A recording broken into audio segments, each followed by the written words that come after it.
Hello viewers, আসসালামু আলাইকুম। Smart way online academy পক্ষ থেকে সবাইকে স্বাগতম। আজকে আমরা আলোচনা করব department of merchandising garments department activities. ধারাবাহিকভাবে যে ভিডিওগুলো আমরা আলোচনা করার কথা বলেছিলাম সেই বিষয়গুলো নিয়ে আলোচনা করছি। গার্মেন্টস ডিপার্টমেন্ট অ্যাক্টিভিটিস, যারা গার্মেন্টস এবং টেক্সটাইলে কেরিয়ার করতে চান তাদের জন্য এই ভিডিওগুলো খুবই ইম্পর্টেন্ট। সো আমার এই চ্যানেলটাকে সাবস্ক্রাইব করে পাশে থাকুন। তাছাড়া আমার এই চ্যানেলে প্রত্যেক দিন job responsibility, job analysis, skill development নিয়ে আলোচনা করা হয়। অবশ্যই সাবস্ক্রাইব করি আমার সঙ্গে থাকবেন। তো চলুন আমরা আজকে মূল আলোচনায় চলে যাই। ডিপার্টমেন্ট অফ মার্চেন্ডাইজিংয়ের অ্যাক্টিভিটিস কী? ডিপার্টমেন্ট অফ মার্চেন্ডাইজিং অ্যাক্টিভিটিস, তার এই ডিপার্টমেন্টে কী কী কাজ রয়েছে? এক্সচেঞ্জিং ইনফরমেশান উইথ বায়ার্স, অর্থাৎ বায়ার্স আপনাকে যে ইনফরমেশান দিবে সেই ইনফরমেশানগুলো কালেক্ট করা। এটি স্যাম্পল ডেভেলপ থেকে শুরু করে শিপমেন্ট পর্যন্ত যত ধরনের ইনফরমেশান রয়েছে বায়ার রিকোয়ারমেন্ট অনুযায়ী সেগুলোকে ইমপ্লিমেন্ট করা, সেই অনুযায়ী কাজ করা এবং প্রোডাকশন সেট আপ করা। রিভিউ অ্যান্ড ডেভেলপ স্যাম্পল, অর্থাৎ স্যাম্পল আপনাকে ডেভেলপ করতে হবে বায়ারের রিকোয়ারমেন্ট অনুযায়ী। আপনি একটি স্যাম্পল ডেভেলপ করার পর সেটাকে পিপি করতে হবে বাল্ক প্রোডাকশনের জন্য। সো বাল্ক প্রোডাকশনের জন্য যে পিপিটা তৈরি করা হয় সেই পিপিটা বায়ারের কাছ থেকে আপনার অবশ্যই অ্যাপ্রুভ নিয়ে আসতে হবে। Indicate the cost of the product, অর্থাৎ প্রত্যেকটা প্রোডাক্টের কস্টিং নিয়ে ডিপার্টমেন্ট কাজ করে থাকে। সো মার্চেন্ডাইজিং ডিপার্টমেন্টে যদি কেরিয়ার ডেভেলপ করতে চান তাহলে আপনাকে অবশ্যই কস্টিংটা ভালো করে জানতে হবে, ওয়ার্কিং প্রসেস সম্পর্কে ভালো জানতে হবে এবং ভাইয়ের সাথে কমিউনিকেশান কীভাবে করবেন সেই বিষয়গুলো জানতে হবে, স্পোকেন ইংলিশটাকে ভালো করে জানতে হবে। তাছাড়া এই ভিডিও যদি আপনি প্রত্যেকটা ভিডিও আমার দেখেন তাহলে আপনার লিডারশিপ স্কিল, আপনার যে গার্মেন্টস ও টেক্সটাইলে জ্ঞানের পরিধি সেটা বৃদ্ধি পাবে।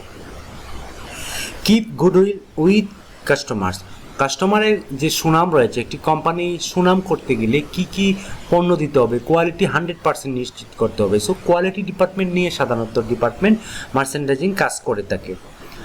Pre and post production planning, অর্থাৎ আপনাকে প্রি প্রোডাকশন প্ল্যানিং কেমনি করবেন, পোস্ট প্রোডাকশন প্ল্যানিং কেমনি করবেন সেই বিষয়গুলো নিয়ে মার্চেন্ডাইজিং ডিপার্টমেন্ট কাজ করে থাকে। একটি স্যাম্পল ডেভেলপ করার পর সেই স্যাম্পলটা কীভাবে প্রোডাকশন দিবেন এবং সেই অনুযায়ী আপনি অ্যাক্সেসরিজ, ফেব্রিক সব কিছুই আপনি কালেক্ট করে আপনাকে প্ল্যান সেট আপ করতে হবে। Preparing bill of materials, broom and fabric indent, অর্থাৎ আপনাকে অবশ্যই প্রত্যেকটা অ্যাক্সেসরিজের আপনার বিল করতে হবে, বিল নিয়ে আপনাকে কাজ করতে হবে, কস্টিং নিয়ে আপনাকে কাজ করতে হবে। বিল of materials very very important. Bill of material সাধারণত ইআরপি সফটওয়্যার বা এসিপি সফটওয়্যারের মাধ্যমে সেটা এন্ট্রি দিয়ে আপনাকে কাজটা সমাধান করতে হবে। সো একজন মার্চেন্ডাইজিং হিসাবে বা মার্চেন্ডাইজার হিসেবে আপনাকে অবশ্যই বিল সম্পর্কে ভালো করে জানতে হবে, চালান সম্পর্কে জানতে হবে। সোর্স অফ র মেটেরিয়ালস কোন কোন জায়গা থেকে আসবে, তার উৎসটা কী সেই বিষয় নিয়ে আপনাকে কাজ করতে হবে। আপনি একটি স্যাম্পল ডেভেলপ করলেন কিন্তু আপনি যদি ফেব্রিক বা অ্যাক্সেসরি যদি অ্যারেঞ্জ না করতে পারেন সেক্ষেত্রে প্রোডাকশনটা উৎপাদন করা সম্ভব নয়। So source of raw materials নিয়ে মার্চেন্ডাইজিং ডিপার্টমেন্ট কাজ করে থাকে। কোয়ালিটি কনফার্মেশন, অর্থাৎ আপনাকে অবশ্যই প্রোডাক্টটা কোয়ালিটিফুল হতে হবে।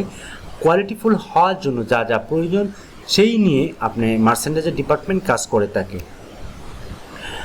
ইলাবোরেট প্রোডাকশন ফাইল, প্রত্যেকটা প্রোডাকশন ফাইলের ডকুমেন্টারি রাখতে হবে। একেবারে শিপমেন্ট পর্যন্ত আপনাকে যে প্রসেসে আপনি কাজটা করছেন প্রত্যেকটা ইনফরমেশন আপনাকে ফাইল বা ডকুমেন্টেশন করে রাখতে হবে।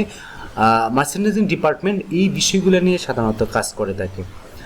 Run the pre production meeting, অর্থাৎ প্রত্যেকটা স্যাম্পলের জন্য প্রি প্রোডাকশন মিটিং করে থাকে, অর্থাৎ প্রোডাকশানে যাওয়ার আগে, বাল্ক প্রোডাকশন যাওয়ার আগে আপনাকে সেই প্রি প্রোডাকশন করে থাকে। সো প্রি প্রোডাকশনটা নিয়েও সাধারণত বায়ার বা মার্চেন্ডাইজিং ডিপার্টমেন্ট একসাথে মিলে কাজ করে থাকে।